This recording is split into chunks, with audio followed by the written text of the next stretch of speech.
Good morning, everyone. Shall we start our class? So the last class we've seen how to configure the software router, and by the help of that RAS service, and we've seen by the help of router how to communicate from one network to other network, one LAN to other LAN, and we've seen how to configure the NAT service also, and how to configure the DHCP relay agent service. Okay. Now the last session we discussed one service that is called IIS, Internet Information Service, and on the day we discussed how to configure FTP site and how to configure HTTP site. But today we'll discuss how to create the HTTPS site. And HTTPS stands Hypertext Transfer Protocol, S for secure, and the S stands SSL, Secure Socket Layer. Now, what is the difference between HTTP and HTTPS website? HTTP site, by the help of HTTPS, we can host the website, we can host our company information over the internet, we can advertise. But through HTTP, whatever data we are transferring, that is not secure, that is not flowing over the internet in encrypted format here.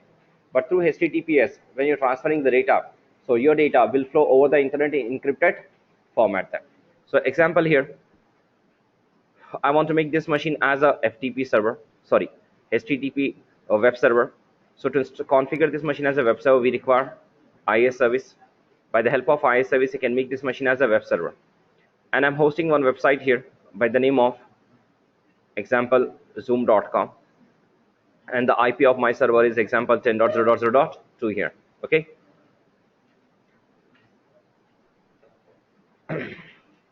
Now example here, one of the client is sitting on this machine, and by using the browser is browsing the website, is typing www.zoom.com. so once you press enter, the request will go to web server and you can access the website. But if the site is HTTP, so whatever data you're transferring, that is not secure. But if the site is HTTPS website, right, whenever you're transferring the data, so whenever the data exit from your machine, so automatically the data was encrypted, and whenever the data reached to the web server, right, so automatically data was here decrypted. So over the internet, right, easily the hackers cannot hack your data because your data is flowing over the internet in encrypted format. So compared to the HTTPS site is more secure there. But to create HTTPS website, what are the requirements here? So the microservice saying if you want to create HTTPS website, we have some requirement. The first requirement, we require one machine PC with IIS service to make this machine as a web server. And we require on this machine, we require static IP address. But we have two types of IP address. One is called public IP. If you're hosting the site over the internet, we require public IP. If you're hosting the site within the LAN, we require private IP address, right? And if you're hosting the site over the internet, whatever name you're deciding for your website, example zoom.com, so that name should be registered. That is called domain name should be registered. We have to go for registration. But within the LAN, we are hosting, you can take your domain name, you can take your Active Directory domain name to host the site there. Okay. So the fourth requirement, we require DNS service to resolve the name to IP and IP address to name. And the fifth requirement is we require home directory here. We require home directory. Home directory means what here? Home directory means web pages. Wherever your web pages are available, that location, the web pages location is called what here? Home directory. Okay. Now these are the requirements, but you can observe here the same requirement for HTTP site also or not here. But to host the HTTPS website, we have one more requirement, that is the sixth requirement here. And your sixth requirement is we require certificate. We require certificate. Without certificate, we cannot host the HTTPS website. If you want to host a HTTPS website within the LAN or over the internet, we require certificate. What is certificate? Certificate is a file. Certificate is a file. And this certificate we have to purchase. But from where? Over the internet, some organizations are there. This organization is called CA. CA stands Certificate Authorities. Certificate Authorities. Over the internet, some companies are there, certificate authorities. you have to approach to these companies, you have to contact to these companies to get the certificate. So these certificate authorities are responsible to issue the certificate here, but this certificate is not free of cost. They are charging for the certificate. We have to pay per annum some fee, right? Certificate also is having some validity, right? Up to that validity will work. Other if you want to continue, we have to renew the certificate. So we have to purchase the certificate from certificate authorities. I know 2 3 names here, company names here, like very famous names are there, very famous companies are there. The companies, big companies are using. One is VeriSign, is very famous, and one is Flippo, that is very famous, and one is Symantec also is there. Yahoo is using Symantec certificate there from certificate authorities. So Symantec is there, Flippo is there, VeriSign is there. So you can contact to this organization and purchase the certificate. But before issuing the certificate, these organizations will ask to you, it will go for verification. What verification? This organization will ask, sir, okay, your host want to host the website over the internet, okay, we'll issue the certificate, right, to create the HTTPS website. But first you have to check, this organization will check whether your domain name is registered or not. If it is registered, what is your domain name, what is your website name?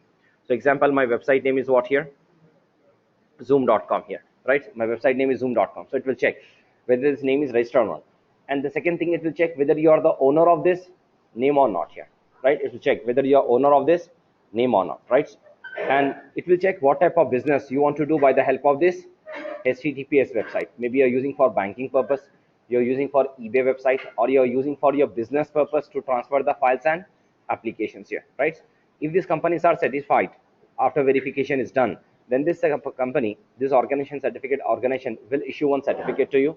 Take this certificate and keep the certificate in our server, right, in web server, and host the site.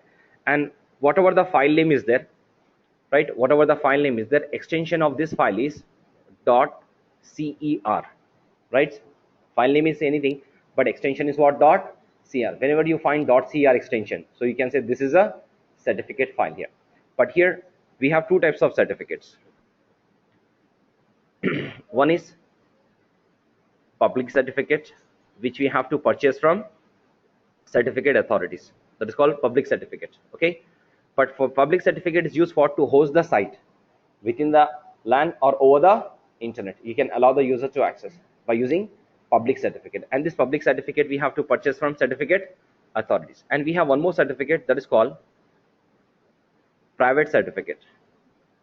By using private certificate, we can host the site within the LAN here, right? Within the LAN we can host, and the private certificate we can create with our self. We have two options. By the help of these two options, we can create our certificate here, okay? So if you want to host the website over the internet, we have to purchase the certificate from certificate authorities, that is called public certificate. If you want to host the website within the LAN, by your operating system, you can generate your certificates and you can host the site here, that is called private certificate here, okay? So today we'll use private certificate, but I will show you if you have public certificate also, what configuration, what step we have to follow. But if you have private certificate, what step we have to follow. These are the requirement to host the site HTTPS over the internet, right? So please copy this one. These are the requirement. So first, do one thing first, write down the heading. Today our topic heading is what? HTTPS hypertext transfer protocol over secure socket layer.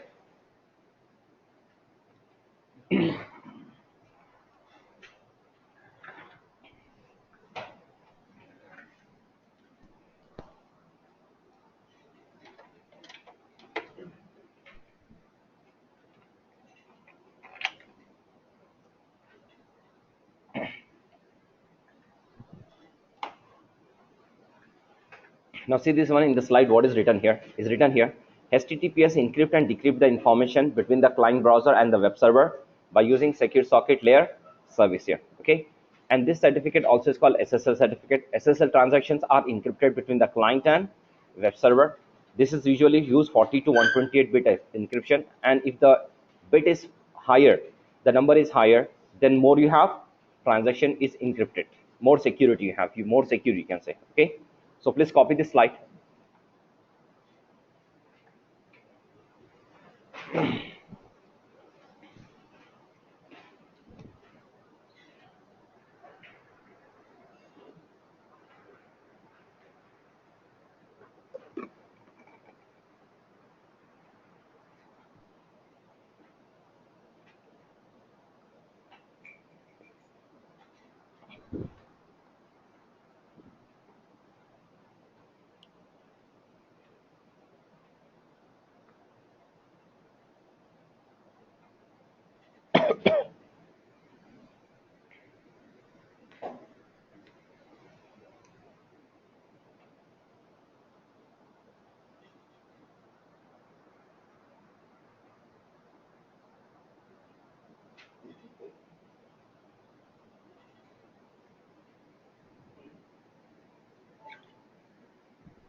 Please copy fast this one.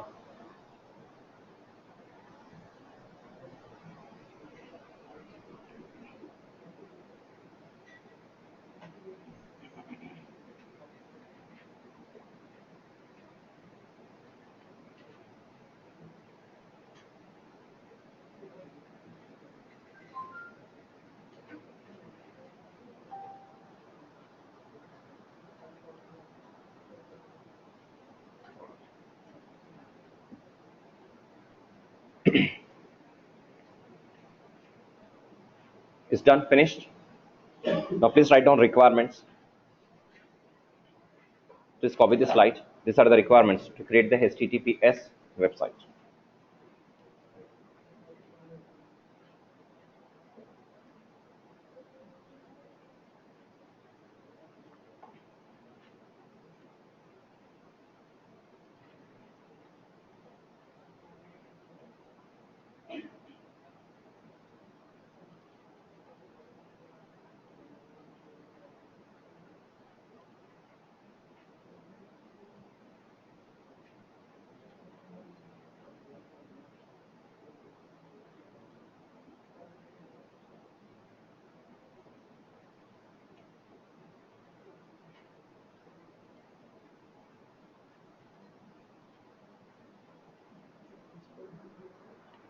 HTTPS port number is 443, sir. HTTPS port number is 443.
So we require PC here. With IS service, we require static IP.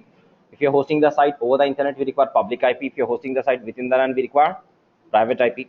And if you're hosting the site over the internet, your domain name should be registered.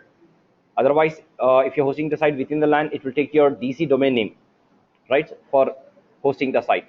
And DNS service we require, home directory, web pages we require, certificate we require. You can go for public certificate or private certificate here. Is over? So please write down our first lab today. Creating HTTPS website.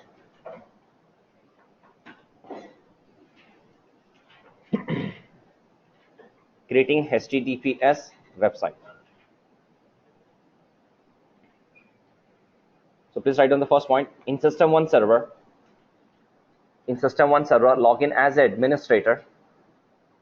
In system1 server, login as a administrator.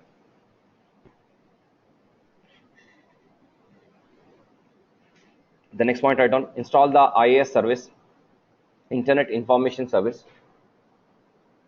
And already we know that how to install the Internet Information Service. So in the labs, you have to install this service. But in the class, already have installed this service here. Okay. Now here, I'm going to this machine here. This is my system1. I logged as administrator, and my machine IP address is 10.0.0.2. And you can see here in this machine, I have server operating system. That is 2012. And my system name is system1. My fully qualified domain name is system1.zoom.com, and my domain name is zoom.com here. Okay. Next is what you have to check DNS services there or not. If you go to the server manager console, we have a DNS service, and you can see already I have installed the IS service. The last session we installed the IS service here. We have, if it is not there, you have to take the help of add roles and features. We have to add the internet information service. Now we need some web pages also. Go to the computer and check the web pages. So web pages is not there in E drive, so we'll copy from C drive. In AIO folder we have web pages. Copy this complete folder to your next drive, and you can see there are so many pages are there in this one. If you open the web pages, there are so many are there. You can take any page in the lab to host the site, but I'm taking this page to host the site. Inside the Zoom folder, you can see we have a HTML document file here, but in the lab you can take any page, BMW, Gmail, INA, to host the site there. Okay, so this is the location. Now what the Microsoft is saying, before creating the HTTPS website, if you purchase the certificate from certificate authorities, like, so what the Microsoft is saying, first we have to configure this certificate in IS service. We have to configure the certificate in IS service, because when you're purchasing the when you're purchasing the certificate, we are registering our domain name. We are giving the domain name to certificate authorities. So on your domain name, the certificate authority is issuing the certificate. If you have public certificate, so then you can access your website by www.zoom.com, right? But if you created the certificate with your own, right, so you have to access your site by your fully qualified domain name, that is system1.zoom.com you can use. Okay, so assume it right now I have a certificate in in E drive. I have a certificate. I want to host this site here. So first what you have to do before creating HTTPS website, first we have to configure the certificate in IS service, and certificate contain our domain name registration information there. Okay, and our company information also. So please write down. Next point, open the internet information service. Open the internet information service.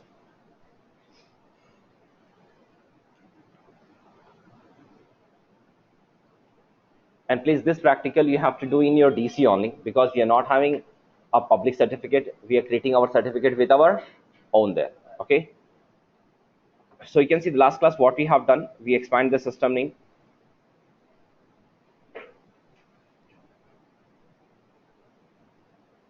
and we went to the sites and we right click on site and we create the add website. But here, before creating the site, we have to configure the certificate in our IS service here, right? So to configure the site, we have to select here system name, and in the middle of the page, are you finding server certificates here? Yes, so we have to configure the certificate in server certificates. So write down. Next point, select the system name SYS1. Select the system name SYS1. Open the server certificates. Open the server certificates. So once you double click, your server certificate will open. And right now there is no certificate here. We are going to configure here. And to create the certificate, now see here, try to understand here, don't write, just first understand. If you have public certificate which you purchase from certificate authorities, you can see right side, we have some options here, right? So if you have public certificate which you purchase from certificate authorities, you have to go to this option that is called complete certificate request. If you go to this complete certificate request, is asking so many things. I will start with the last. Is asking, sir, what this certificate you are using for what purpose? If you drag, you have two options. One is personal purpose, one is web hosting. So it means certificate not only designed only for website. Certificate I can use for FTP site also, because the last session when I'm creating the FTP site, I say that select no SSL without certificate. Certificate also is called SSL certificate here. So we can use the certificate for website also. We can use the certificate for FTP site also. We can use the certificate for remote desktop also. Like last session when I'm taking the remote desktop, right, by using MSTCS, by using RDC, is giving one error to me. Sir, without certificate you're using. I see that on the day, click on yes to get the remote desktop. So it means we can use the certificate for RDP also, remote desktop protocol also, right? We can use for remote desktop, and we can use the certificate for logon services also. So it means wherever you want encryption format between the client and between the server, we can use the certificates, right? So the companies are using certificate for logon services also. Whenever my user is logging, the username and password is sending to the server or not here. So this name and password has to be encrypted between the client and server. So wherever you want encryption between the client and server, we can use the certificate. And this time I'm using the certificate for my website purpose. So I'm selecting web hosting and is asking the friendly name. You can give any name. I'm giving here XYZ and is asking, sir, where is the file contained? Where is the file? Give the location of this file. So assume it, my file is available in my server, certificate file in E drive. So we have to go to the browse to select the path. Go to the browse here, click on browse, select the computer, open the E drive. And right now there is a no certificate, but if you have a certificate, select the certificate and click on open. But check the extension of the file. What is that? .cr. So your certificate extension is .cr. So if you have a certificate, click on open and click on OK. So once you click OK, here your configuration will show you. Your friendly name is XYZ. Your certificate issued to www.zoom.com. Your company domain name will show you www.zoom.com and issued by so and so organization. Example, maybe Flippo, maybe VeriSign, maybe Symantec. It will show you here. And certificate is validity for 1 year. So it will show you expiry date also, this one. And it will show you the path of the certificate, how the certificate is working, is healthy or not. So if you have real certificate, we have to go to this option, complete certificate, and we have to configure this one.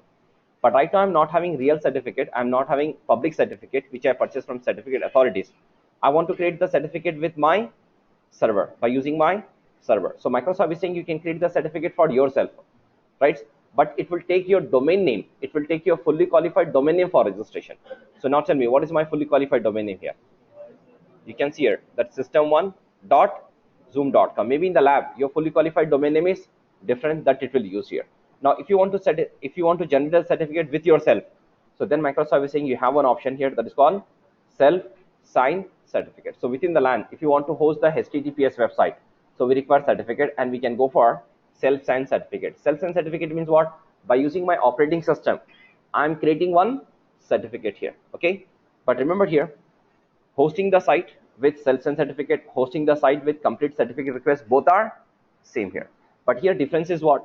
Here is asking the certificate file, but here if you observe here, if I click on self-signed certificate, is not asking, just is asking friendly name, is asking what here, for what purpose you are using, select it, and is generating the certificate to your domain name there.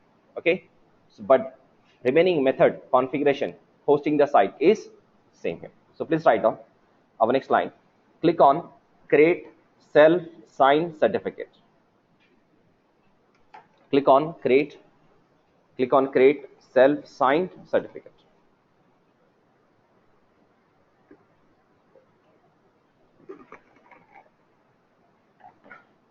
Click on create self-signed certificate. So once you click this one, create self-signed certificate, here is asking two things here. Specify the friendly name for the certificate and is asking for what purpose you are using. So write down, specify the friendly name dash XYZ. You can give any name, no problem there. Specify the friendly name dash XYZ.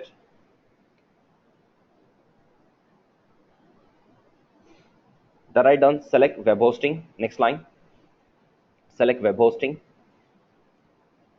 Select web hosting and click on OK. Select web hosting, click on OK. So once you click OK, you can see here your certificate, your operating system is generating one certificate. So my certificate is created. So friendly name is XYZ, certificate issued to system1.zoom.com. Please remember, in the lab, whatever the domain name is showing here, whatever the name is showing here, note down this one. Because when you're browsing the page, you can select any page, BMW, INA, Zoom, Yahoo, select any page. But when you're browsing the page, you have to use this name only to access the site here, right? So don't think that you selected the page of BMW and you're typing the website name BMW, you are going to access the site by bmw.com. It will not work. So if you want to browse the page, if you want to access the HTTP site, you have to use this name. Maybe in the lab, your domain name is system3.mcsc.com or mcitp.com that you have to select, okay? And issued by so-and-so organization and validity for 1 year we have. So certificate is successfully created. Now we can go to the sites to create the HTTP site. So please write down next line. In IIS service,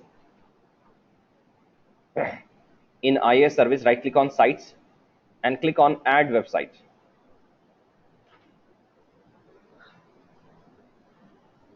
In IIS service, right click on sites and click on add website. Now once you click add website, one new window will open, and already we use this window, we know what we have to configure here. Okay, what we have to give the information. So write down site name dash https website,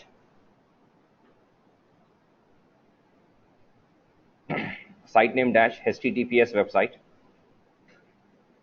or you can give any name, it will accept. Then write down path, physical path. Write down in physical path, click on browse. In physical path, click on browse. Expand the E drive. In physical path, click on browse, expand the E drive. Expand the web page folder. Expand the E drive, expand the web page folder, and select Zoom folder and click on OK. So I'm selecting the Zoom page, but in the lab for testing purpose, you can select any web page to host the site. Select Zoom folder and click on OK. Don't select the subfolder, select the main folder and click on OK. So your path is successfully configured. Then write down type. Now tell you what I have to select type, HTTP or HTTPS. HTTPS. You can see when I'm selecting HTTP, what is the port number? 80. What is asking? Host name, your website name. But observe here, once you select HTTPS here, options will change. So write down select type HTTPS. Select the type HTTPS. So once you select HTTPS here, you can see port number has changed to 443, and now is asking what here? Certificate. We no need to give the host name because already the website name, host name is registered to my certificate here. Okay. Then write down select the IP address. So drag and select the IP. Whatever the IP showing, select that one. 10.0.0.2. Select the IP address 10.0.2. So today my site is running on 10.2 IP. Select the IP address 10.0.2 and port number is 443. Keep the default. Host name is not required. Don't type the host name here. Okay, because already our website name is registered to our certificate here.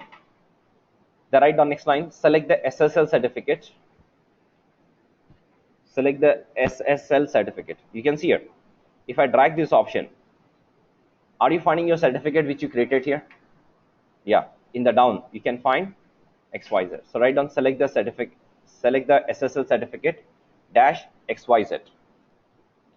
But if you want to know more details, really this certificate issued to which website, what is the website name, who is issued, where, what is the validity, you can go for view and you can check the details. Certificate issued to system1.zoom.com. You have to use this name when you're browsing the page. Issued by so and so organization, validity for 1 year. Write down, click on OK. So once you click OK, your successfully site is created but not completed. Once you click OK, you can see site is created here. Now after that, what we have to do? The same method, same procedure. The last session we've seen how to create the HTTP site. After the site is created, we have to copy the HTML page. We have to paste to the default document, and we have to go to the directed browsing. We have to enable. Then we have to go to DNS server. We have to create the zone with host record, not with alias record, because your site is registered to host name there. Okay, we have to create the zone with host record. So write down next line. Right click on HTTPS website and click on explore. Right click on HTTPS website and click on explore. Right click on HTTPS website, click on explore. So once you click explore, one new page will open and we have to copy this HTML page. So write down, right click on HTML document page. Right click on HTML document page and click on rename. Right click on HTML document page, click on rename.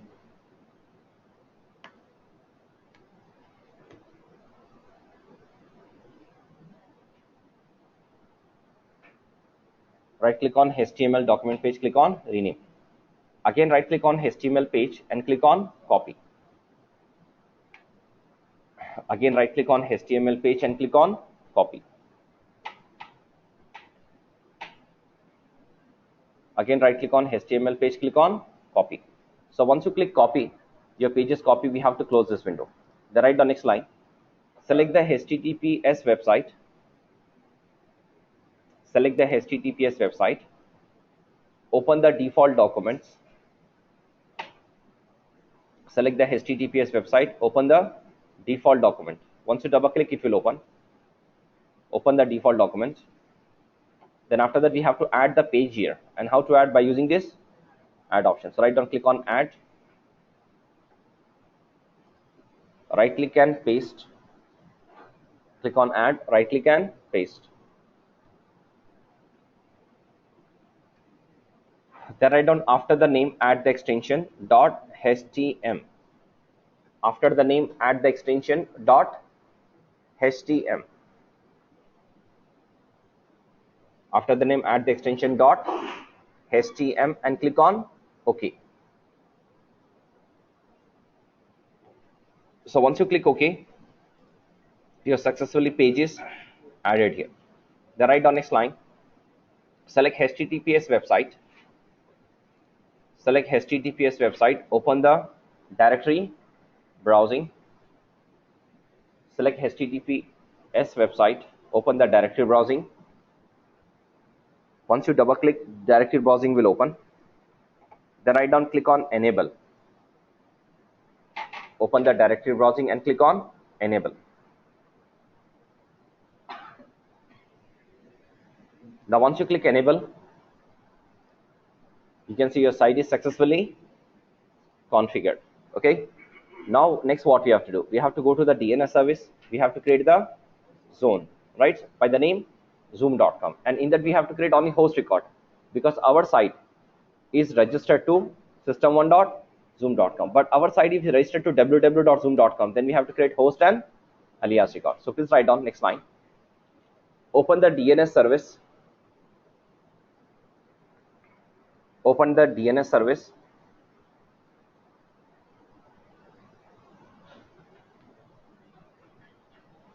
Open the DNS service. Then write down create the standard primary zone. Create the standard primary zone by the name. Create the standard primary zone by the name zoom.com with host record. Create the standard primary zone by the name zoom.com with host record. So today I'm not saying alias record because our site is not registered to www, is registered to what? system1.zoom.com. That's why we have to create only host record here. Okay. Now here I'm going to my DNS server now.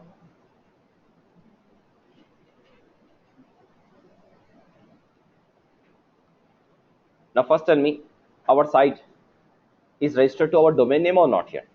So if you open the DNS service, you can find already one zone is there by the name of zoom.com. If already zone is there, we no need to create the zone here, right? Because using my domain name, so by automatically DNS server installing, automatically this zone is creating. Is there? Yeah.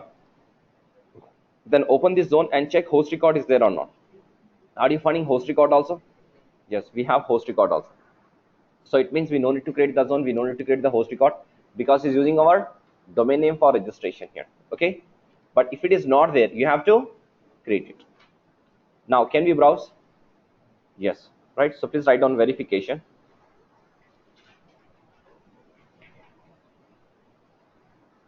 So first write down, open the command prompt. You can do verification in same machine or other machine from there. Open the command prompt and please run this command first. Root space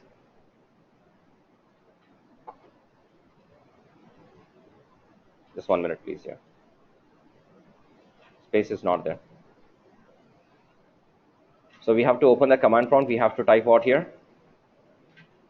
Root space delete space ::1 /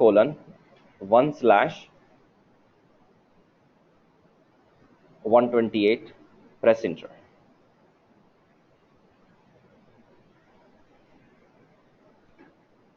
Okay.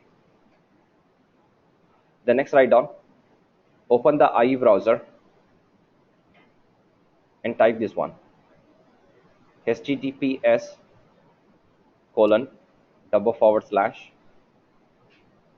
our website name, that is system1.zoom.com, and press enter and access the web page. Press enter and click OK and access the web page. Once you click OK, this is a server OS. It's saying this site is secure. So we have to click OK and access the page.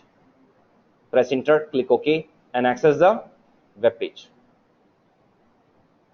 Okay. So you can see here, if I go to this machine, I'm checking the verification same machine. If I go to the browser,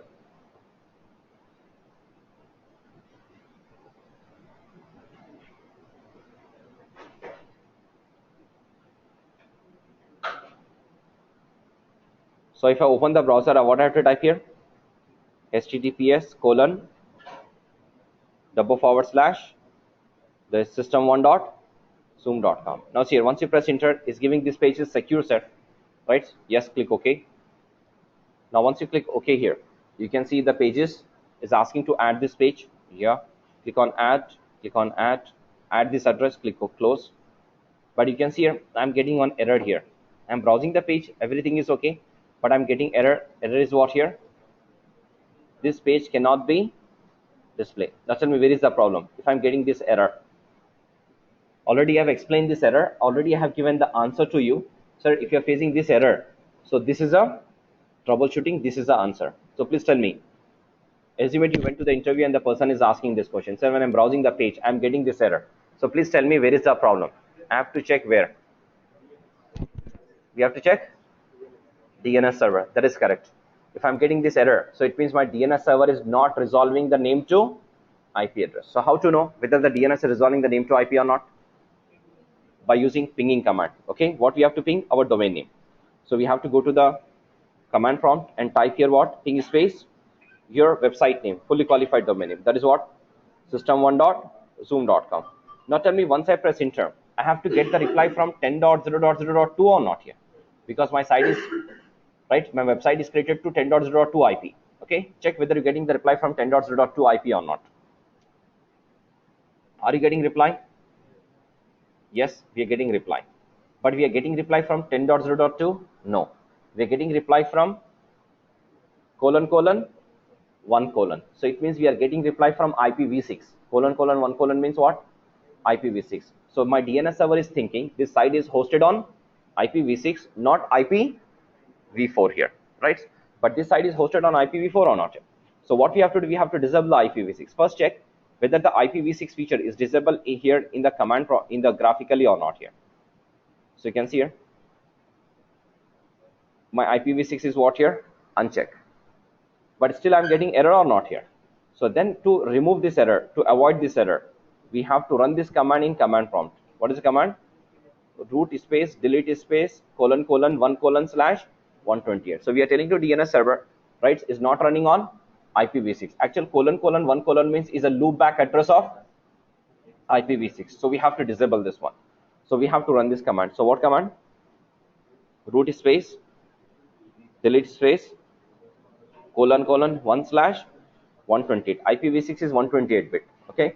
Now once you press enter, we are getting the message. Okay. Now once again ping to your domain name. That is ping space system1.zoom.com. Now once I press enter, this time I have to get the reply from 10.0.0.2. That is IPv4. Okay. Now this time, are you getting reply from 10.0.0.2 here? Yes. Now we can browse the page. Once again try it.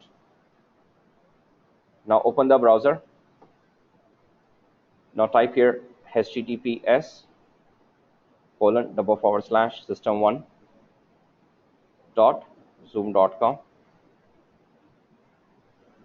and press enter and click OK. Now this time, without any error, without any problem, my page has to be displayed here.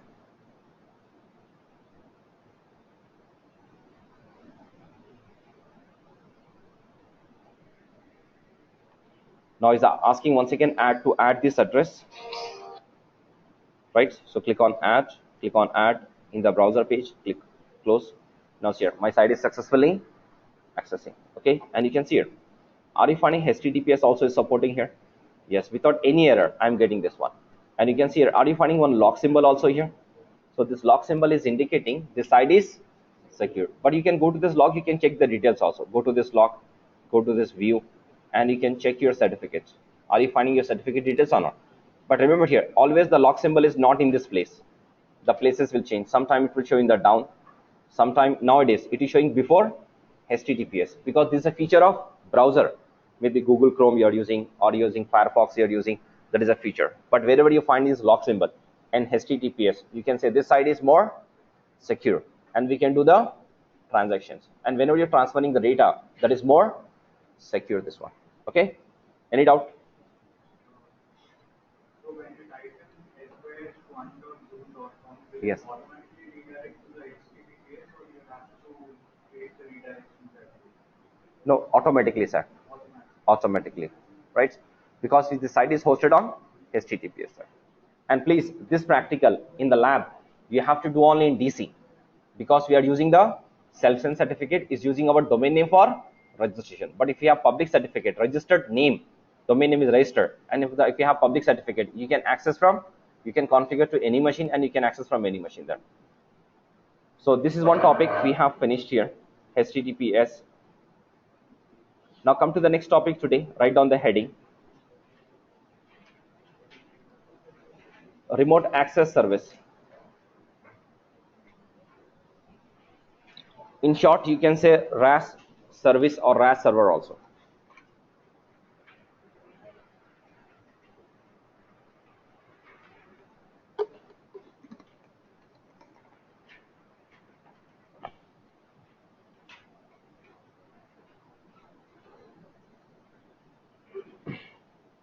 Okay.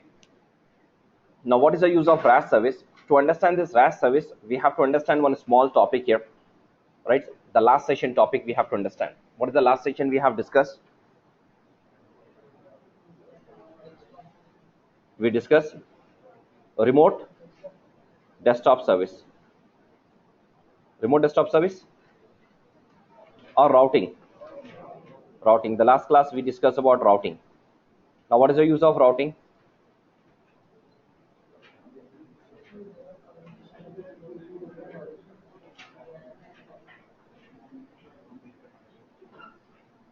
By using router, we can connect from one LAN to other LAN.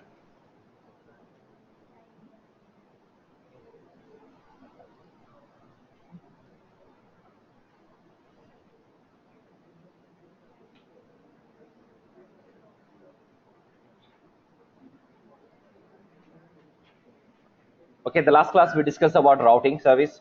By the help of routing service, we can connect from one LAN to other LAN to establish communication. But the last session we discussed, by using router, by using single public IP, you can connect from private network to public network also. We'll take that example to understand what is the use of this RAS service here. Now, see, at the last session, what we have done, this is our private network, our corporate network. In our network, we have our own LAN. So the system one is mine, DC, by the help of Active Directory service, by the help of DNS service. But within the LAN, if you want to connect the machines, we are using private IP. We are using what here? Private. And nearly we have 100 computers. So the IP address of my DC is 10.0.0.2. And this machine is my DNS server also. That's why the preferred DNS address is same, 10.0.2. Within the LAN, if you want to connect the machines, we require switch. By the help of switch, I'm connecting all this machine as a clients. So estimate this machine is my system 5. This machine is my system 6. And the IP of this machine is 10.5. And the machine, this machine IP is 10.6. And we have a preferred DNS address that is my 10.2. My DNS server IP will become preferred DNS. Now within the LAN, my user can log into any client machine, can access the services or not here? Yes.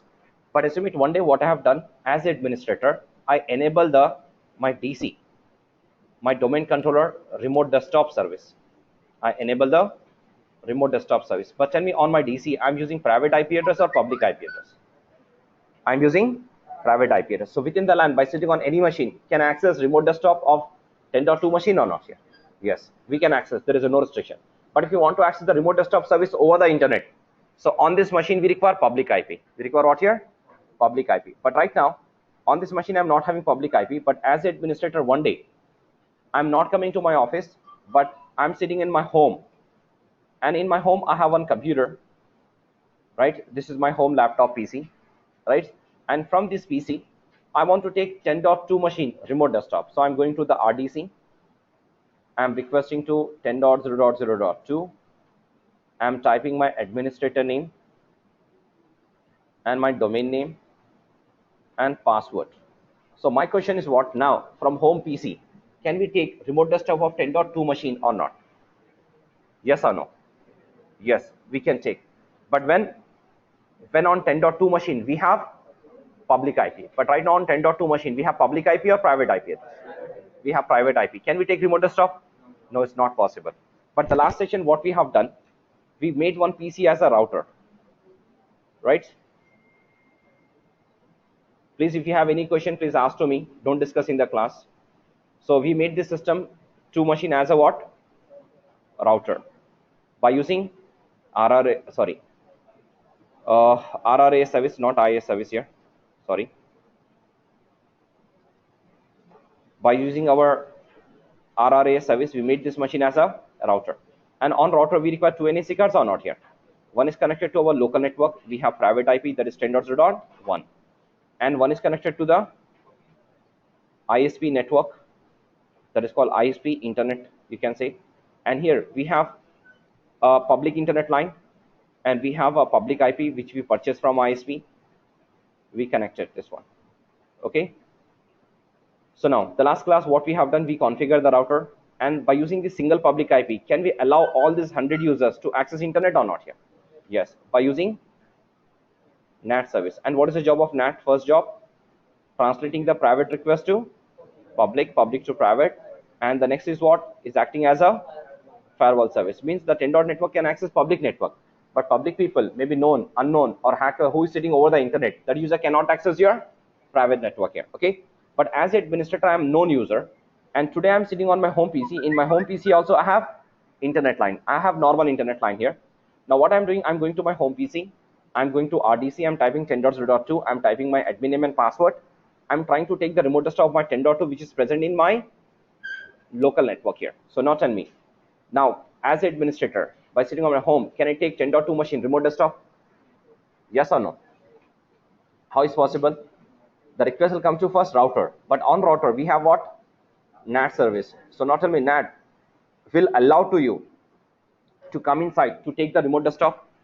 No, so NAT will not allow, because maybe you're known or maybe you're unknown. The NAT will not allow to you. Okay. So please do one thing, one moment, remove the NAT service. Remove the NAT service. So once I remove the NAT service here, so not on me, as an administrator, now can I take the remote desktop of 10.2 machine? Still answer is no, sir. Why? Because on 10.2 machine we are not using public IP, we are using private IP address, right? So if you want to take the remote desktop of 10.2 machine, we need public IP address here. We need what here? Public IP. So do one thing, go to the ISP, tell to the ISP, I need one more public IP, sir. So take that public IP and give to 10.2 machine. Can we take the remote desktop? Yes, but assume it, you are the administrator of this organization, but you're not well and you're taking 1 week leave, but you're telling to your boss, sir, I will do the work from home, right? And you're telling to your junior admin, go to all the machines and enable the remote desktop service. Whenever I have some work, directly I will take that machine remote desktop from my home PC, I will troubleshoot the problem there, right? So your junior admin has went to all 100 machines and enable the remote desktop service. Now tell me, in all 100 machines, we are using private IP or public IP? Private IP. So now tell me, can I take remote desktop 10.2 machine, 10.3 machine, 10.4 machine over the internet? No, we cannot take. So to take the remote desktop in all 100 machines, we require public IP. So what we have to do, tell to the ISP, sir, I need 100 public IPs, purchase the 100 public IPs and go to every machine, right? Assign that public IP, enable the remote desktop. So now all the machine is having public IP address, right? Now tell me, by sitting on your home PC, can you take the remote desktop? Yes, we can take now, right? But how many public IPs you require? 100 public IPs. Now 100 public IPs, we have to purchase 100 internet line, we have to purchase 100 public IPs, money we have to pay to ISP or not here. So it means we are wasting the IP address, we are wasting the money, we are wasting the bandwidth also here.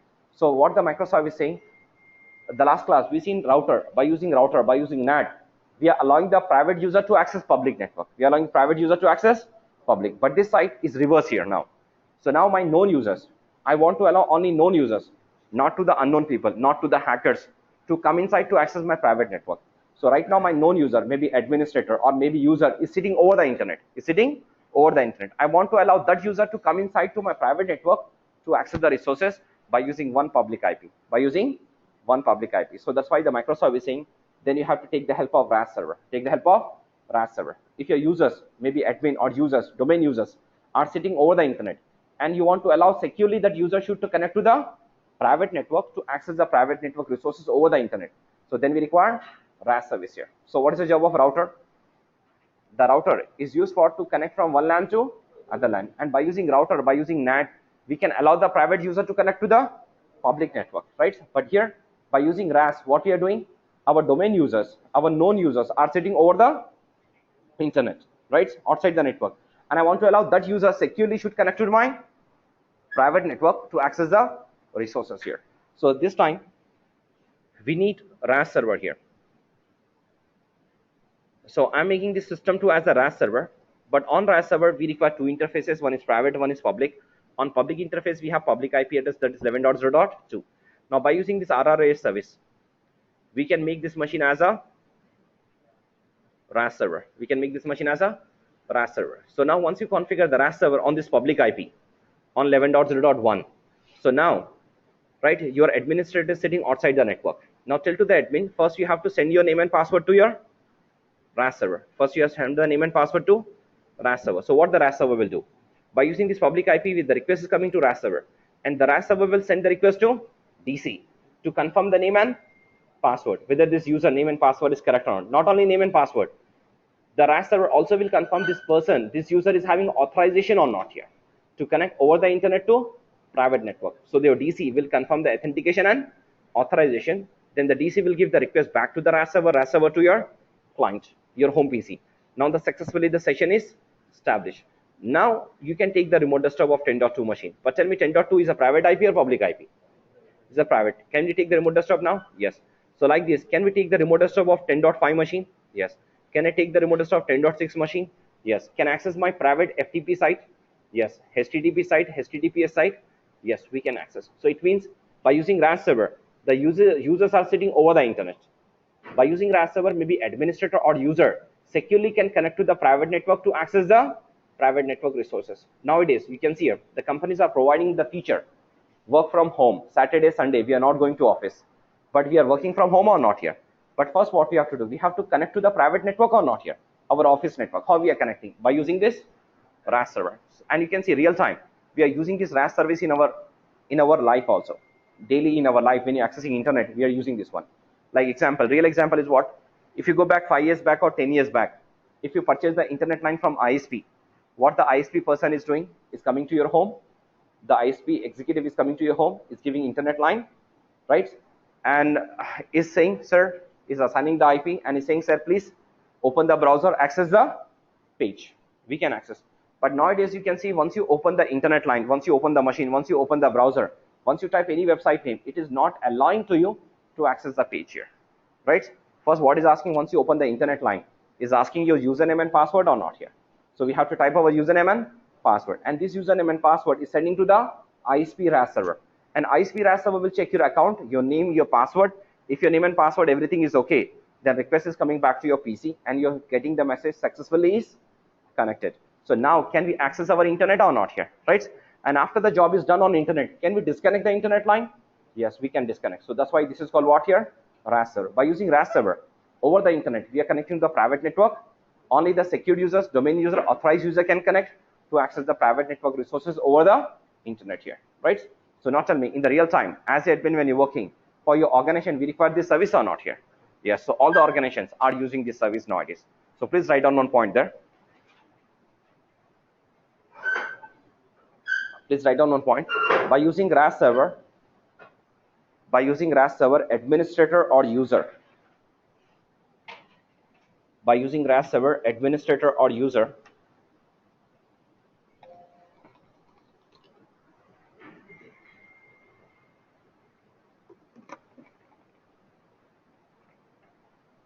by using RAS server, administrator or user are connecting to RAS server, sorry, by using RAS server, administrator or user accessing, sorry, write down accessing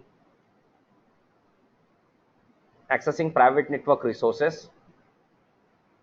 By using RAS server, administrator or user accessing private network resources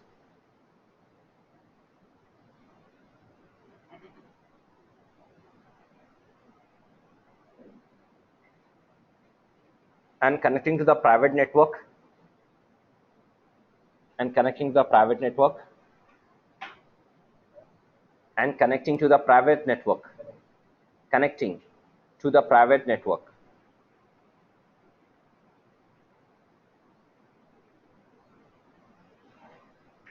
comma, by creating a connection with RAS server, comma, by creating a connection with RAS server. So we have to create one connection with RAS server by creating a connection with RAS server.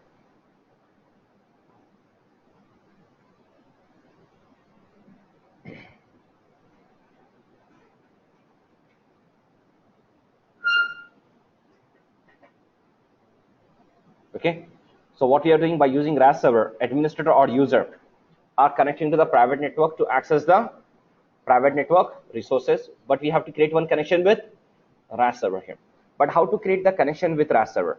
If you want to create the connection with RAS server, first we have to send your name and password. Now where are you sitting? You're sitting outside the network. Maybe this is your home PC, this is your laptop, or this is other organization computer, or maybe this machine is internet cave machine. So this machine, technically, from which machine we are connecting to RAS server, this machine is called RAS client also. It's called what here? RAS client. And this machine is not a part of our domain. This machine is our home PC or other organization computer here, right? But first we have to send our name and password. So over the internet to RAS server, how to send the name and password? So Microsoft is saying when you're sending the name and password to RAS server, we have to use some types of connections. We have to use what here? Types of connections. By using types of connections, we have to send the name and password here.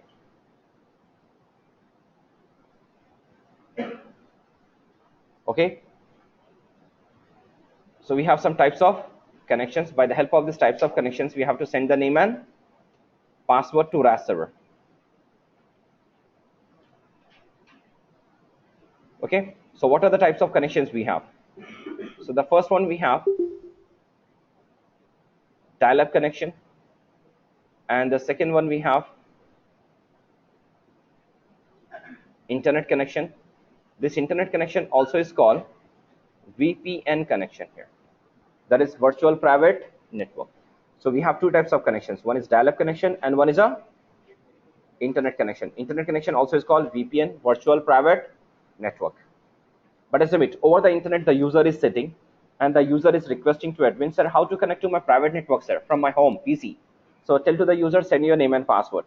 Send your name and password by using types of connections. But the person is user is not having any good knowledge which connection user has to create. The user is asking, sir, I have to use dial-up connection or I have to use internet connection. And as admin, we have to give the answer. So how to give the answer to user? Sir, you have to use this connection to send your name and password, maybe dial-up or maybe internet. So tell me how to give the answer. How to give the answer to user? Sir, you have to use dial-up connection or you have to use VPN connection. How, sir? You're saying internet? Okay, good. You're saying VPN connection? Okay, good. But how? How you're deciding? As admin, right? So you have to go for this connection, not for this connection. You have to go for dial-up, not for VPN. How? How is possible? Okay, that reason, I will give you the answer. Really, the companies nowadays, some companies are using dial-up connection. Go to your any shop and use your bank card to do the transaction. Now tell me, ATM, that is ATM machines are using, swapping machines are using. Now what they are connecting? Internet line or telephone cable? Telephone cable. So it means still the dial-up connections are working, is using. Is not audited, sir. Is there in the market. Now think and give the answer. As administrator, you have to tell to user, sir, from your home PC, you have to go for dial-up or you have to go for VPN. But the user is asking, sir, which one I have to create, sir? Why, sir, VPN? Reason? Reason require. You can say VPN, no problem, I will agree. You can say dial-up, I will agree. But reason is what, sir? VPN is secure. Dial-up is not secure. I can make dial-up also secure, sir.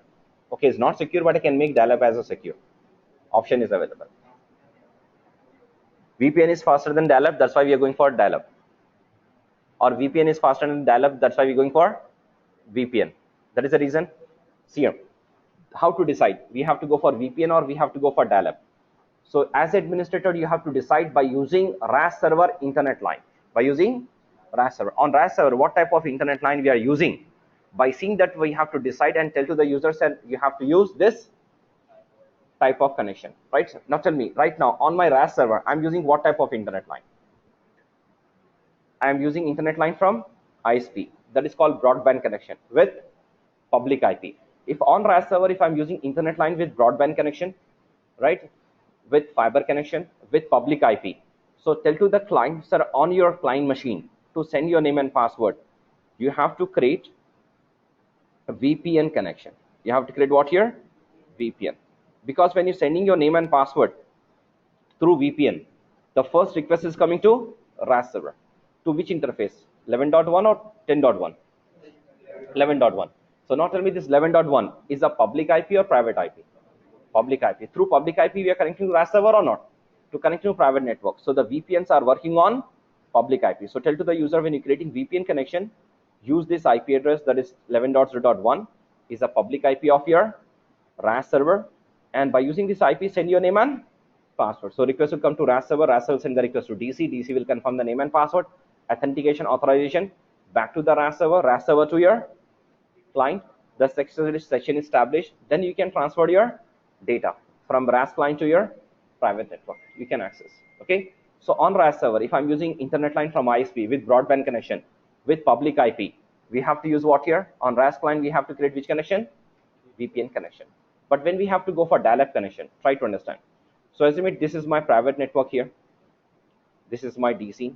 We have some number of machine as a clients here. Okay. I'm making one system as a RAS server here. But on this RAS server, this side, I connected to my private network. IP address is 10.0.0.1. And this side, to connect internet line, I'm using telephone internet line. Like before, if you go back 10 years back or 15 years back, we have internet line in our India.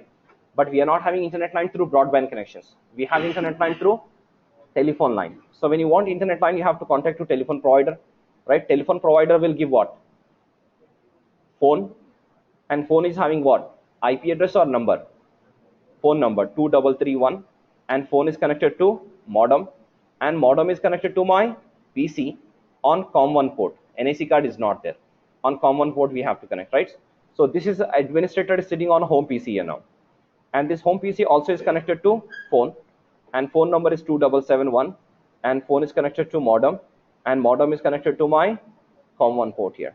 So now as administrator, now I'm sending my name and password. So how to send the name and password? So we have to tell to the user that you have to use this connection. Which connection? Dial-up connection. So when I'm dialing, I have to dial my number or my RAS server number here. RAS server. So that is 2331. Send your name and password. The request will go to RAS server, and the RAS server will allow to you connect to your private network here. So on RAS server, if I'm using telephone internet line, so on RAS client, what we have to use? Dial-up connection. On RAS server, if I'm using public internet line with WAN, with broadband connection, with public IP, so on RAS client, we have to use what here? VPN connection. But remember here, by using dial-up, by using VPN, what we are doing? We are connecting over the internet from our RAS client to RAS server to access the private network resources or not here? By using dial-up or by using VPN. But remember here, dial-up connection speed is very slow compared to the VPN. Now, if anyone is asking to you, sir, what is the speed of dial-up connection, maximum speed of dial-up connection?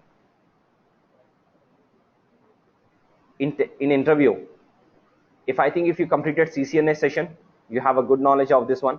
What is the dial-up connection? What is the internet connection? Speed. Now tell me, what is the dial-up connection speed? Maximum speed. How much, sir? Okay. Any other answer, please? Or please use your mobile if you have internet and check and give the answer. When you come to the interview, also tell to that person, okay, sir, you're asking question, just give me a 1 minute. And go to the Google and search and give the answer. And your interview will be passed for you. Yes? Here. Dial-up connection maximum speed is 256 kbps. How much here? 256. And today I'm offering to you, sir, I'm giving internet line free of cost to you. Speed is 256 kbps. Please use it and browse the page. You will go. You will say, sorry, thank you, sir, for giving this type of option to me. But I will go to the market. I will pay 100 rupees or 200 rupees. I will give at least 1 Mbps internet line. Okay, so that's why the dial-up connection is outdated because speed is slow. But now we have internet line. Internet speed is what nowadays in GBs also. We are getting or not yet, right? We have 15 MB, we have 20 MB, we have 1 GB. Internet line speed also is available in the market there. So come to the dial-up, internet speed is very fast here. Second thing, how the data is transferring by using dial-up, also by using VPN. We are connecting to private network to transfer the data or not here. So how your data is transferring? To transfer the data, they are using some protocols here. That protocols are called connection protocols. But this protocol we no need to create automatically. This protocol will create, just we have to check dial-up is using what protocol, VPN is using what. Dial-up is using this protocol to transfer the data from your RAS client to RAS server, and VPN is using this protocol to transfer the data from RAS client to your RAS server to your private network. So VPN is using what, PPTP protocol, and dial-up is using what here, PPP protocol. Okay, so please copy this one.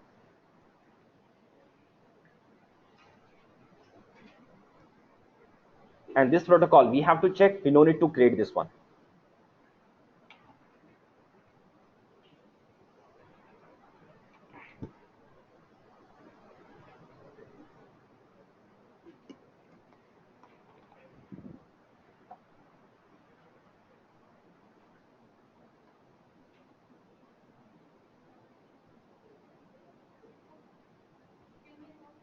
Yes,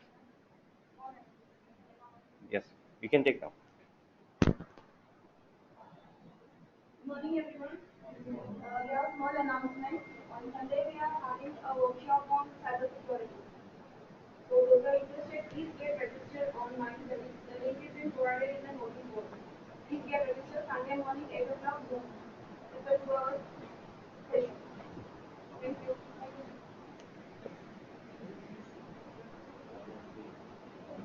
So you can see on the screen here already I have set the wallpaper here.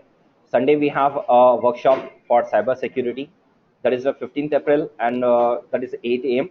But before this one, actually the link is not showing. You can see on the notice board there. You can go to the online and register your name, and if you have Zoom ID card, it is asking your ID number also. You have to provide that one, and you will get the registration, and freely you can come and you can attend this session. And the session is on 8 a.m. 15th April there. Okay, so now this copy. So please write down PPP stands point to point protocol. PPP stands point to point protocol.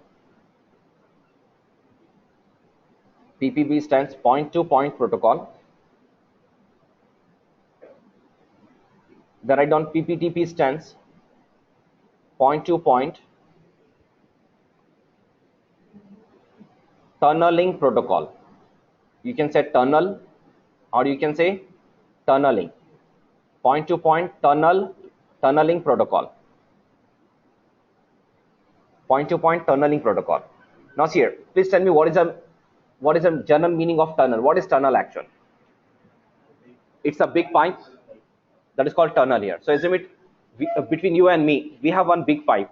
Okay, one of the corner of the tunnel you are standing, next corner of the tunnel I am standing, and you're sending something, I am receiving, I am sending, you are receiving, and outside the tunnel there are so many guys are standing, is watching, right, what we are sending to each other. Can he watch, can he check exactly what data is flowing between you and me? No. So that is secure or not here? So that's why whenever you're creating VPN connection, is creating separate tunnel between your home PC to your private network, and whatever data is transferring, that data is transferring in encrypted format in zeros and ones here. So that's why compared to the PPP protocol, PPTP protocol is more secure. That's why we are saying compared to the dial-up, VPN is more secure in the market. And nowadays dial-up is outdated. Dial-up is there, but no one is using that because the speed is slow, and by default security is not there here.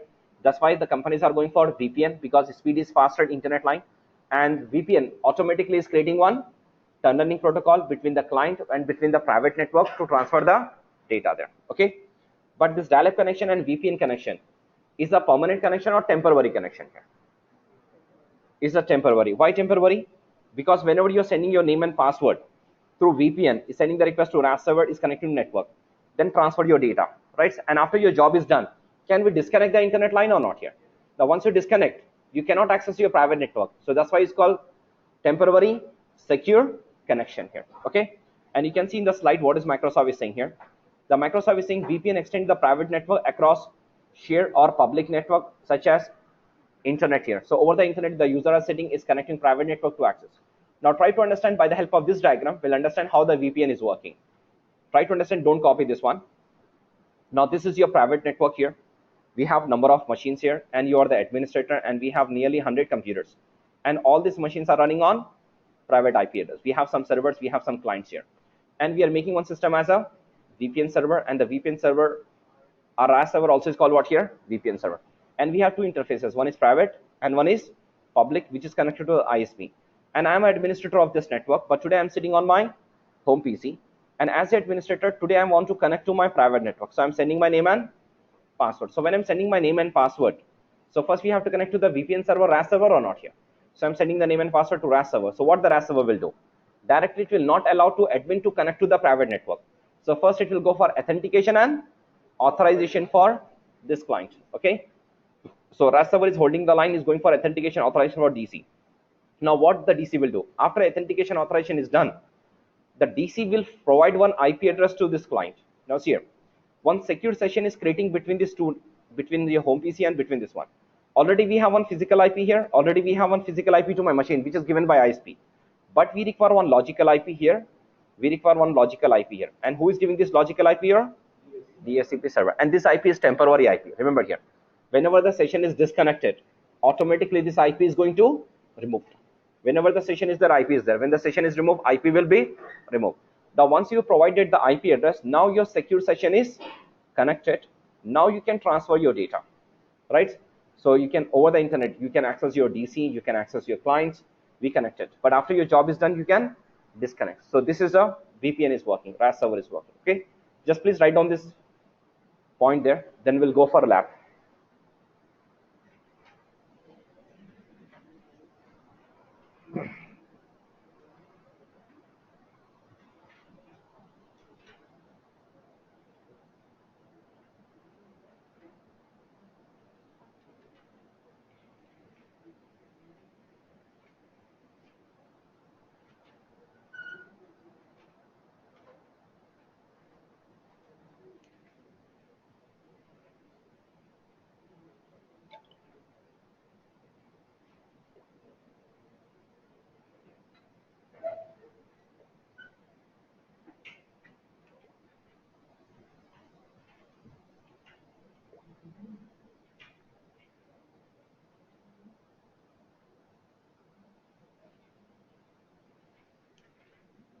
Just write down the point, that's enough.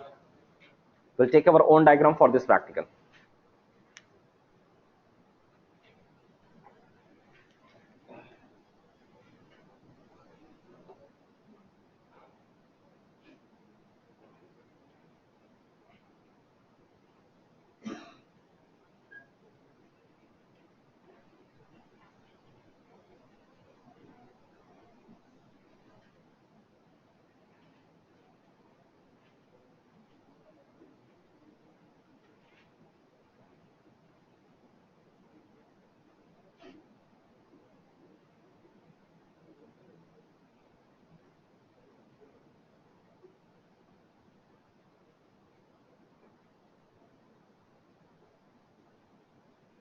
It's done, finished.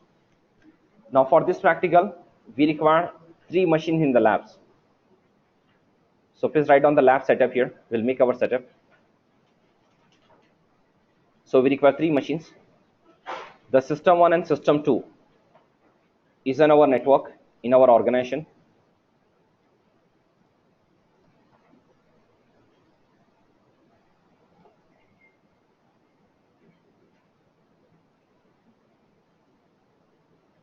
And the system 1 and system 2 is connected to the private network here by using one NIC card. System 1 is our DC, and the system 2 we want to make this machine as a RAS server. And the third machine is system 3, and that is your RAS client. And assume this machine is your home PC address, home PC machine, maybe a laptop. You can use any operating system here. And your home PC and your RAS server is connected with the WAN And we need IP address. On the system one is a private network machine, so we have a private IP that is 10.0.2, and we need default gateway address that is 10.0.1, and we need preferred DNS address. This machine is DNS server also, preferred address should be synced. On RAS server, we have private IP that is 10.1, preferred DNS address is 10.0.0.2. On RAS server, this side is connected to internet, we require public IP. So the ISP is giving public IP that is 11.0.0.1 is the public IP. And on the RAS client, we require internet line, and ISP will give the IP address. But tell me in the real time, right? The ISP will give the different class IP or not here? Maybe 192, maybe 181. But here I'm using one cross cable to connect this system 2 and system 3. So I'm using the same series IP, that is 11.0.0.2 I'm using. And in this machine, we have to create one VPN connection, and with the public IP, that is 11.0.1. And you have to send your name and password to RAS server to connect. Okay, so please draw this diagram. By the help of this diagram, we'll do the practical. So system 1 and system 2 in our network, and system 2 we are making RAS server. We require 2 NAC cards. One is 10.1, one is 11.1. And your RAS client is your home PC address, home PC machine, and we require only 1 NAC card.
It's done, finished.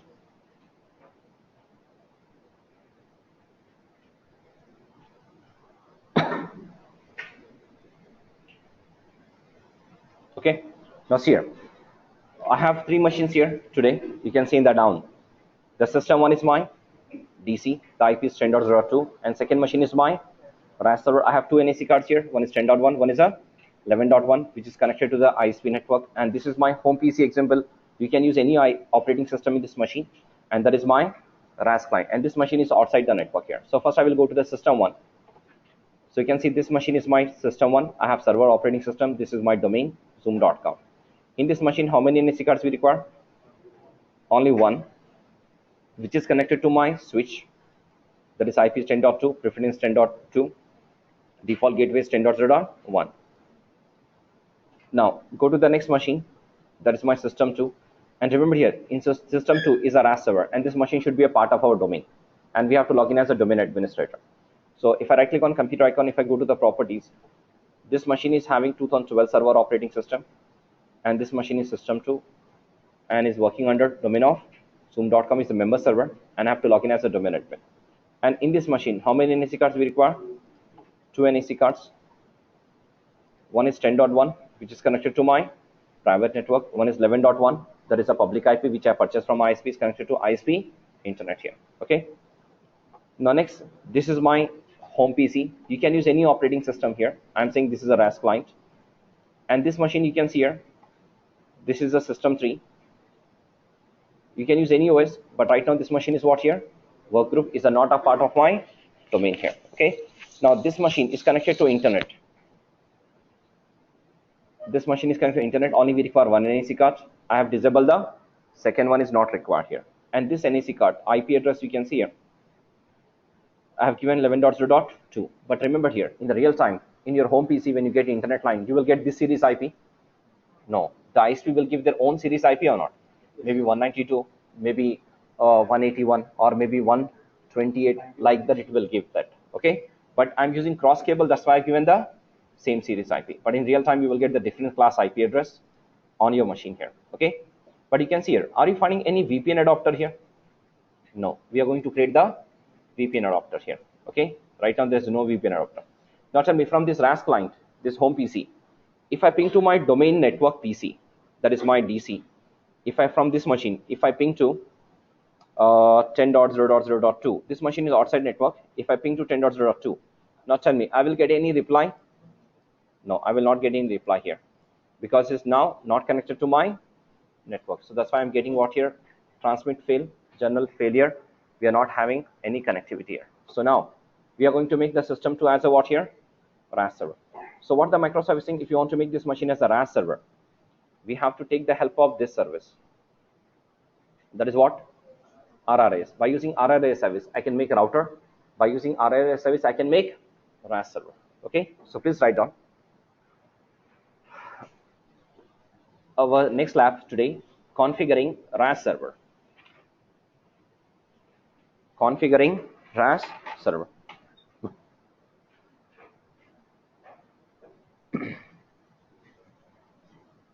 So please write down, in system to member server. In system to member server, login as a domain administrator. Please don't forget this one. If you're not logging as a domain admin, at the end you will not get the output.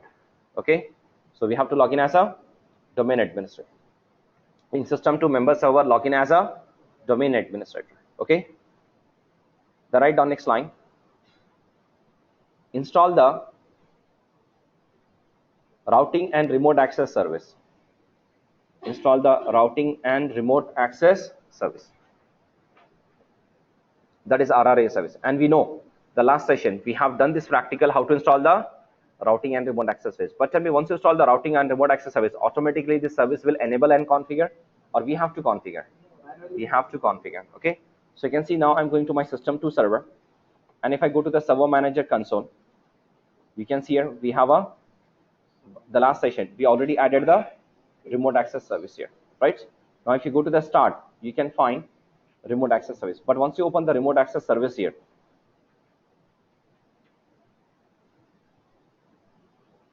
this service is configured in system 2, right? It is installed but not configured. We have to configure. And when I'm configuring, today I don't want routing service, I want to make this machine as a RAS server. So please write down next line, in system 2 server, open the RRA service. In system 2 server, open the RRA service, routing and remote access service. In system 2 server, open the RRA service. The next write down, right click on system name SYS2, right click on system name SYS2 and click on configure and enable routing and remote access. Right click on system name SYS2 and click on configure and enable routing and remote access, and click next. Click on configure and enable routing and remote access. Now once you click this one new page will open. Now we have to continue this one, so write down click next. Now once you click next here, in next page is asking, sir, what configuration you require, sir, right? There are so many options are there. The last class we selected this one. Which one? Custom configuration to make router. But today we require this option? No, we require first option. First option is remote access. By using this one we can go for dial-up or VPN, but don't write, just wait there, right? So we have one option that is called remote access. We can go for dial-up or VPN. Now here, by using this option I can make this machine as a RAS server. By using this option I can make this machine as a router. But I want in my network both things here. I want router also, I want RAS server also, right? So then what we have to do, in your network, in my network, I want two servers, one is router and one is a RAS server. So then what we can do, one thing, you can take one more machine and make the system to as a RAS server. Okay. Now, if you want router, why we require router? To allow the private user to access public network, right? So take one machine, new machine, and connect to network. And this machine IP example is 10.5. And I want to make this machine as a what here? Router, and connect to the ISP internet. And this side, ISP is giving the public IP is 11.0.5. On this IP, configured what? NAT service. So by using this router, by using 11.5, my user will access internet. By using this RAS server, by using 11.1 IP, my user will connect from over the internet to my private network to access. So how many servers we require?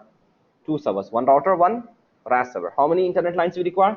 Two internet lines. How many public IPs we require? Two public IPs, one for router, one for RAS server. And how much amount we have to pay to ISP? Two public, two internet line IP we have to pay. Okay, but here I want to reduce all these things. I want to reduce the public IPs. I want to reduce the servers. I want to save the internet line bandwidth here. So then Microsoft is saying, you can do one thing. You can make, by using single public IP, you can make router and you can make RAS server also. That option is available. So instead of using two servers, two internet line, two public IP, so do one thing, purchase only one public IP and one internet line. And on this public IP, make this machine as a router plus NAT. At the same time, you can configure this machine as a RAS server also, right? How is possible? It's possible by the help of this third option. You can see third option is what? Virtual private network access and NAT. So if I select this option on this public IP, I'm configuring routing service. So by using this routing service, my user can access internet. On the same IP, I'm configuring what here? VPN service, means RAS service. So by using this public IP, my user who is sitting outside the network to connect to the private network securely by using VPN connection. Okay. So which is the best option now? Third one is best. So write down, select virtual private network access and NAT. Select virtual private network access and NAT and click next. Select virtual private network access and NAT and click on next. Now once I click next here, in next page what is asking? Is asking, sir, first try to understand here, is asking this option. Which option? VPN connection. Now tell me where we are creating VPN connection, on RAS server or on RAS client? RAS client. The user is connecting to RAS server by using this VPN connection. Okay. So when the user is sending the name and password through VPN connection, the name and password is coming to which interface first? By which interface the user is coming to inside the private network? By using 10.1 IP, by using 11.1 IP, by using 11.1. So we have to tell, by using 11.1, my users are connecting to my private network by using VPN connection. So write down, select 11.0.0.1 interface. Select 11.0.0.1 interface and click on next. Select 11.0.0.1 interface and click on next. Now once you click next here, in next page, 1 minute here, I have to select first. Can click on next. Now in next page, it's asking something that's called IP address assignment. Now try to understand, we have two options. One is automatic, one is from the specified range of address. If I have a DHCP server in my network, if I have a DHCP server in my network, I want to use this DHCP server to assign the IP to my VPN clients also, LAN also and VPN clients. Then we have to go for automatic. But I have a DHCP server, but I don't want to use this DHCP server for VPN clients. I'm using this DHCP server for my LAN network users, but I don't want DHCP server for VPN. So then Microsoft is saying you can go for this option, second option, right? Second option is what? From a specified range of address. You have to create one range, and that range will act as a DHCP server range only for VPN clients, not for LAN, only for VPN clients. So already we know how to configure DHCP server. So that's why I'm not going for automatic. So we'll go for the new option. That is what? From a specified range of address here. So please write down, select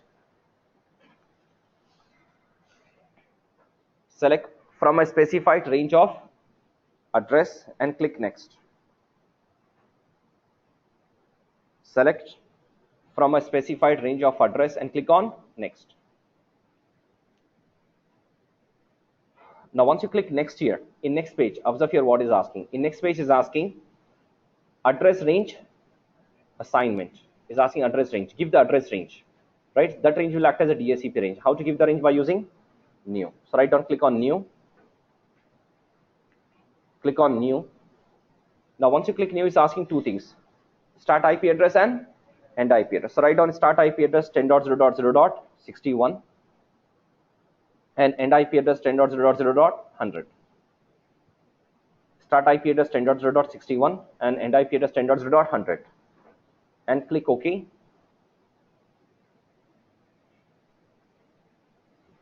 Click OK. Click on next, finish. Click OK. Click next, finish and click OK. Click OK. Click next, finish. And after finish, click OK. Is asking, sir, you want to go for this range or not? So click OK. It will go for this range. Now once I click OK, now tell me in this range, what is the first IP address? 61. Always remember here, the first IP address, I'm saying here one virtual network will create. The first IP, always your server will take the first IP. What is the first IP here? 10.61.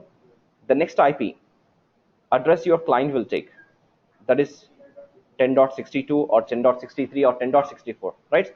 But tell me, this IP is a permanent IP or temporary IP? When the session is there, this IP will work. When the session is disconnected, this IP are going to remove. So it means on my server, I have 3 IPs, 10.1, 11.1, physical IP, and this is a logical. On my client side also, ISP has given one IP address, and I have a logical IP here, okay? So we have to click on next, and click on one more time, next, click on finish, and click OK. That range will act as a DHCP range for VPN clients. So once you click OK, now it will take at least 1 minute time to do this configuration. So we have to wait here to complete the configuration. But after that, right, we have to give one permission that is called dial-in permission. So what here? Dial-in. If I give dial-in permission, then only the users can, user or admin. By default, no one is having permission. We have to give dial-in permission. If I give dial-in permission, then users or admin can connect from RAS client to RAS server to connect to your private network. Otherwise, user is not having right. So this is called authorization right here. It's called what here? Authorization. And that right is called what here? Dial-in permission right. Okay. So please write down. Next side heading, giving dial-in permission to user or administrator. Giving dial-in permission to user or administrator. Giving dial-in permission to user or admin. Now see here, our RAS service is successfully configured here. Now tell me how to give the dial-in permission. By using RAS server or by using DC? DC, because user accounts are available in DC. So please write down in DC. In DC system 1 server.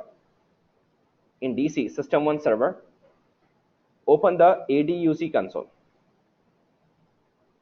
In DC system 1 server, open the ADUC console, Active Directory users and computers. Okay, open the ADUC console. Now first I want to give the permission to admin, then same method for user also. So we are in users. So right now we have admin account. So write down, right click on administrator account, click on properties. Right click on administrator account, click on properties. Right click on administrator account, click on properties. Then write down select dial-in tab, select dial-in tab, and select allow access. Select dial-in tab, select allow access and apply OK. Select dial-in tab, select allow access and click on apply. Okay, so once you click apply, your job is done. Now like this, I want to give the permission to SAM also. Method and procedure is same. Right click on SAM account, go to properties, select dial-in tab, right, and select what here? Allow access. Click on apply. Okay, now our job is done. Now next what we have to do? We have to go to the RAS client here, right? And from RAS client, we have to create what? VPN connection. And the user, remember here, users are not having good knowledge how to create VPN connection. What public IP has to use, what has to type. So first time we have to guide as admin, sir, this method you have to follow to create the VPN connection. So VPN connection we have to create in RAS client. So write down, next lab, creating VPN connection in RAS client computer in system 3. Creating VPN connection in RAS client computer system 3. And system 3 is outside the network computer, okay? Creating VPN connection in RAS client computer system 3. Now system 3 is our home PC. I can log in. Can I log in administrator at zoom.com in home PC? No. So we have to log in as a local admin there. Okay. You can use any operating system. So please write down in system 3 computer. In system 3 computer, log in as a local administrator. Like in my laptop, I'm logging with my name, Ahmed. So that is called local admin here. Okay. In system 3 computer, log in as a local administrator. And you can see here already I've kept the continuous ping. Are you getting any reply? No, we are not getting any reply here. Okay. So write down next line, right click on network icon, click on properties, right click on network icon, click on properties, right click on network icon, click on properties. The right down, click on change adapter settings, click on change adapter setting. Sorry, no, not change adapter setting. Click on set up a new connection or network. So please delete it, remove it. Click on set up a new connection or network. Set up a new connection or network. But here, if I go to the change adapter settings here, we have local adapters. But are you finding any VPN adapter here? No, we are going to create. So click on set up a new connection or network. One new page will open. Now tell me, in this new page, what I have to select? First option or second option? First option, connect to internet. Next option, connect to workplace. We want to go for workplace. So write down, select connect to workplace. Select connect to a workplace and click next. Select connect to a workplace and click on next. Select connect to a workplace, click next. Now once you click next, is asking, said you want to go for use my internet VPN? Yes. I don't want to go for dial-up here. Okay. So write down, click on use my internet connection VPN. Click on use my internet connection VPN. Click on use my internet connection VPN. Next, write down, click on I will set up internet connection later. I don't want to connect to internet. Already we are connected. So write down, click on I will set up an internet connection later. Okay. Now once you click this one, what is asking here? Is asking your internet address. Internet address means RAS server public IP address. RAS server public. By using this public IP, you are sending the name and password to RAS server or not here. So write down internet address dash 11.0.0.1. And the user is not having any good knowledge. We have to tell all these steps. You are telling to user, do it. Okay. You are guiding to the user. Internet address 11.0.1. In bracket, you can write down RAS server public IP. RAS server public IP. And click on create. Now here, once you click create, you can find one blue screen here and you can find VPN adapter here. Once you click create here, you can see here. Are you finding blue screen here? So write down, click on VPN connection. Click on VPN connection. Click on connect.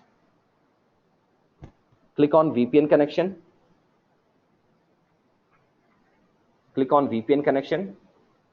Click on connect. Now here, once you click connect, is asking admin name and username and password. So who is having right? Type that name and password. So write down username dash administrator at the rate zoom.com and password zoom_123 and click OK. Username administrator at the rate zoom.com, password zoom_123, click OK. So once you click OK, now the request is going to RAS server by using this public IP. And here, are you finding VPN adapter?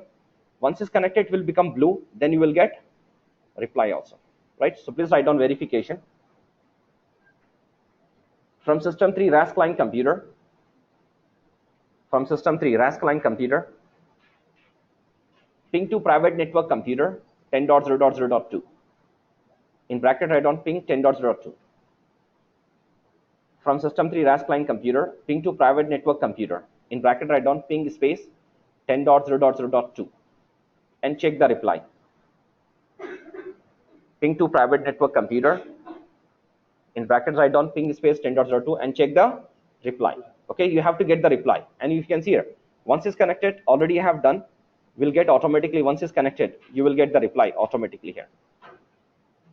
Now next what? Can you access the data also? Yes. Can we access C drive? Yes, you can see here. Session is successfully connected. Are you getting blue screen here? Yes, we are getting reply. So write down next one more verification.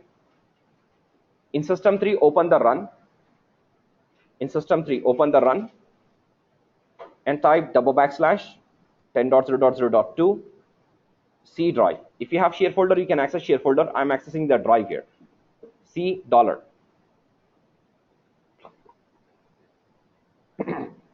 Open the run, type /10.0.2/C dollar. Click OK and access the files. Once you click OK, can you access the files or not here? Can I create one new file here? Yes. So I'm creating one folder by the name of new. Now this new folder is going to store where? In my 10.2. Now see here, I'm connecting only to 10.2. I have only one machine, but in the real time we have multiple machines, 10.5, 10.6, 10.7. Can you connect or not? Can we take the remote desktop also? Yes. Can we access our HTTPS website also? HTTP also? Yes, we can access. But I want to know about these details about this adapter here. See here. I want to know the details. Right click on this adapter, VPN adapter, and click on status and go to these details. Don't go to this one. Okay. Go to the top details and you can see here. Adapter protocol is what? PPTP. Adapter is what? VPN. And this is a destination server address 11.1. But what is the server address here actual? 10.61 and client address is what? 10.62. But this address is a temporary address here. Now after my job is done, can I disconnect the session? Yes. Right click, go to the status. Sorry. Right click and go to the connect and disconnect and click on VPN connection. Click on disconnect. Now see here. Once I disconnect here, automatically the reply will stop. Pinging is stop. So this is called what? Temporary secure connection. So I want to connect as a user. Can I connect as a user? Yes. Now again I have to create new VPN adapter? No. Already we have. Right click on this VPN adapter, click on connect, go to this VPN, click on connect. Now tell me, once I click connect, what it will ask? It's not asking username and password, directly is connecting. So it means your previous account credential already is stored. So how to clear this one? Disconnect this one, right click on this VPN, right click on VPN connection and click on clear cache. Now once you click on connect, now it's asking different username and password. We can connect. Okay. So today we have seen two topics. One is HTTPS website and one is a RAS server. Okay. So these two practicals you have to do it. And tomorrow we have a small topics. Only 2 days are left to finish our MCSC session, right? So tomorrow we have small topic, and day after tomorrow we have a topics. Some topics are theory with some topics with practical. Okay. So any doubt? So thank you very much for today's session, sir.